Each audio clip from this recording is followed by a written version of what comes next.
C'est pas trop dur à deviner ce qu'on va faire aujourd'hui, hein. Oui, devinez, hein, quoi? On va faire de la mousse. Ah oui, les soirées mousse, les campings mousse, les mousses en patinoire, oh, les mousses à la maison. Oh, beaucoup trop de mousse. Oh, mais il n'y a pas qu'à se faire mousser, hein, car il y a quand même des précautions d'emploi avec les soirées mousse. C'est vrai, ça. Oh, sachez qu'il existe même des mousses colorées. C'est ce qu'on verra tout à l'heure. Et oui, maintenant qu'il fait chaud, qu'il fait 30 degrés, on est au mois de juillet. Alors vite, c'est le seul moyen de se rafraîchir. Mais il faut bien prendre ça en considération. Comment les utiliser? Quelles sont les machines? Allez, vite, direction la sucrerie de Mordicus. C'est parti, mon kiki, dans les mousses!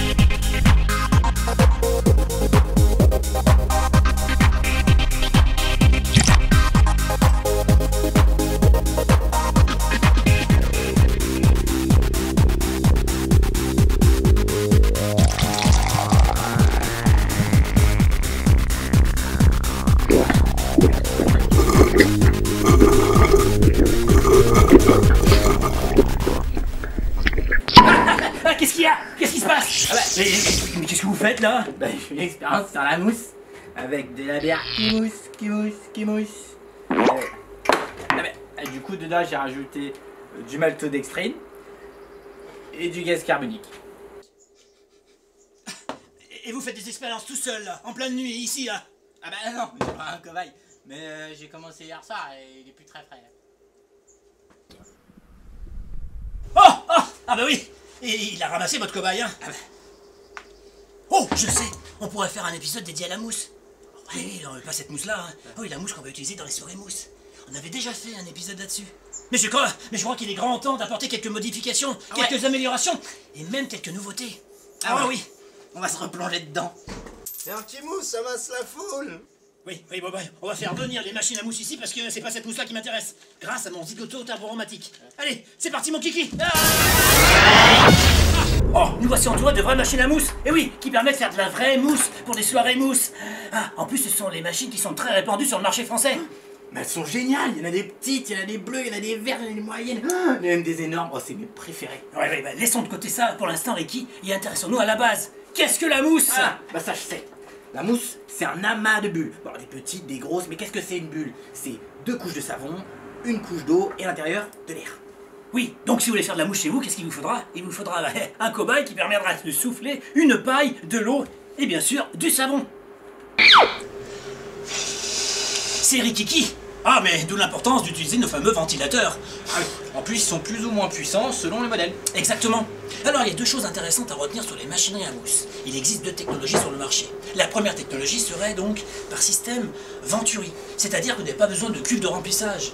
Vous avez cette machine qui se trouve ici, la FG1 par exemple, qui se branche directement sur une arrivée d'eau. Vous prenez votre tuyau d'arrosage, raccord Gardiena, et vous venez le brancher directement sur la machine.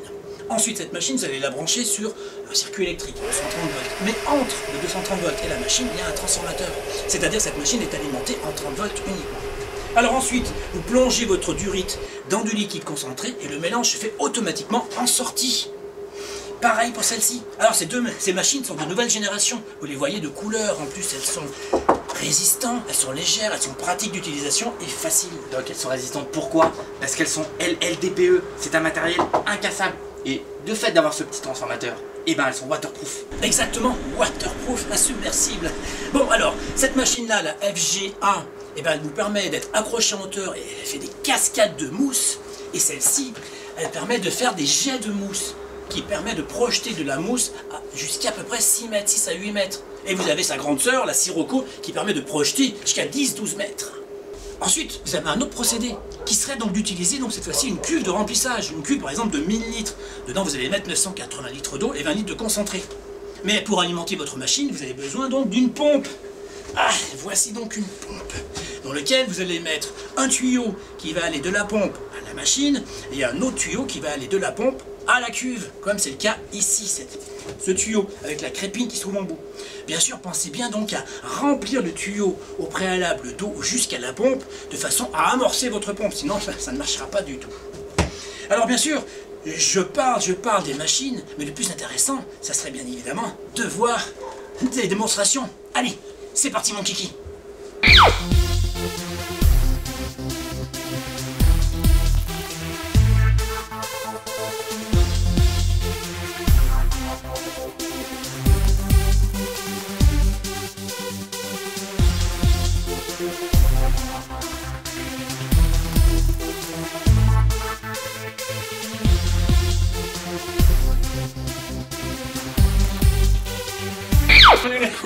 Oh, mousse colorée.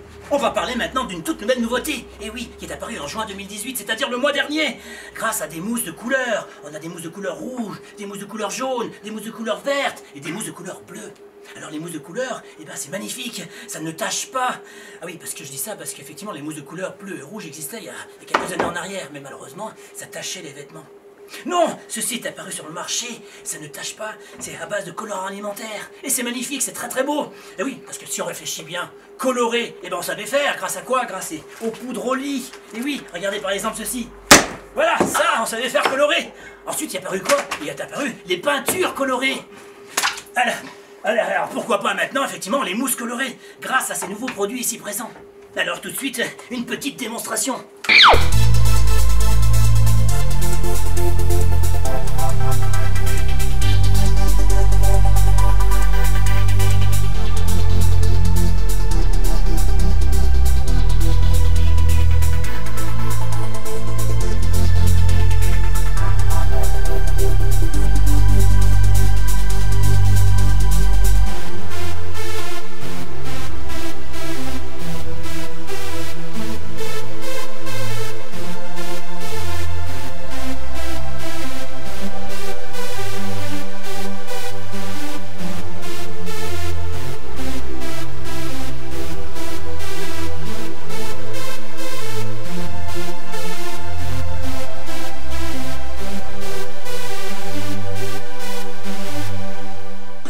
Avant le bain de mousse.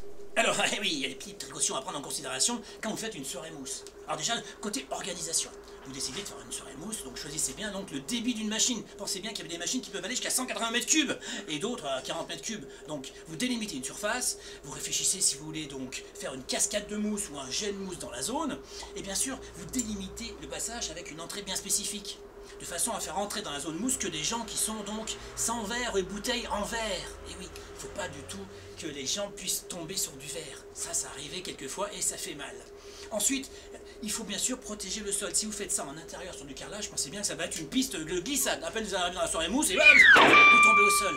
Donc si vous faites ça en intérieur, mettez une sorte de moquette. Si vous faites ça en extérieur, et bien plutôt du goudron que de l'herbe, c'est vrai, ça va glisser énormément. Ou du sable, c'est parfait. Ensuite, bien sûr, vous faites des soirées mousse, évitez de monter trop haut. C'est bien d'avoir une mouche à peu près à cette hauteur-là. Pensez bien qu'il peut y avoir des enfants. Donc il ne faut pas qu'ils soient entièrement sous la mousse, sinon malheureusement ils ne vont pas voir grand-chose. Et si jamais vous décidez d'aller dans la mousse, pensez bien qu'il y a un moyen pour respirer. Il suffit de reculer et de constituer donc une bulle d'air. Et là-dedans vous allez respirer. Mais surtout n'avancez pas, sinon ça va piquer les yeux, vous allez en avoir partout. Je parle des yeux, effectivement, si vous avez des lentilles, ça c'est délicat. Effectivement, dans les zones mousse, ça risque de piquer les yeux. Et si vous avez des lentilles, c'est encore plus important. Alors, les lentilles, je dis bien également pour tout ce qui est poudre au lit, peinture au lit, et bien sûr, soirée mousse. Enfin, maintenant, ce qui nous intéresse, c'est vous. Vous décidez d'aller dans une soirée mousse. Première question, comment y aller? Comment vous allez vous habiller? Eh oui, c'est pas la peine de vous mettre en tenue extra méga, hein, avec le jean, le t-shirt à la mode, la coupe de cheveux, les chaussures super nickel, car une fois que vous êtes rentré dans la mousse, une demi-seconde plus tard, vous allez être trempé. Et oui, la mousse est composée à peu près à 98% d'eau, donc dès que vous rentrez dedans, vous êtes trompé. Alors l'idéal, c'est bien sûr des petites tenues, des bardeurs, etc. Pensez à une chose, oui, si jamais vous êtes en t-shirt, par exemple, t-shirt blanc, qu'est-ce qui va se passer? Eh ben, ça va devenir tout transparent, Doc. Ça va devenir tout transparent. Alors bien sûr, à moins que ça soit voulu, évitez d'avoir des choses très très légères sur vous. Oh, bien sûr, il y a aussi la protection de tout ce qui est téléphone et argent.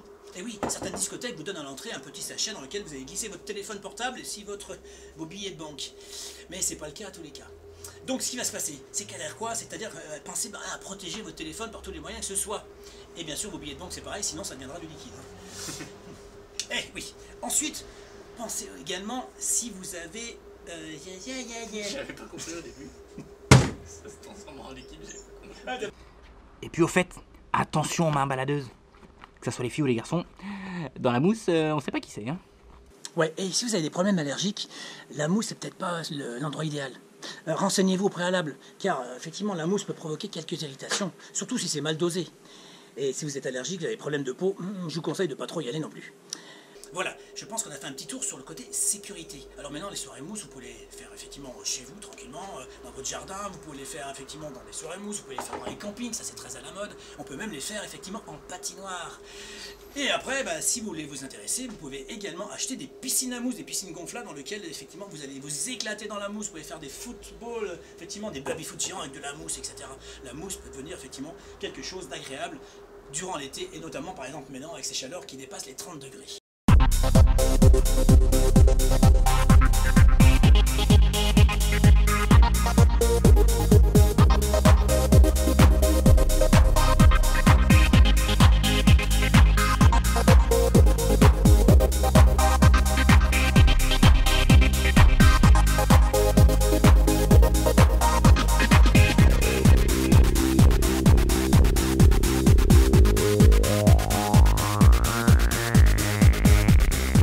Et voilà, c'est ainsi que se termine cet épisode sur la mousse. Alors maintenant vous pouvez être tranquille et partir en soirée mousse.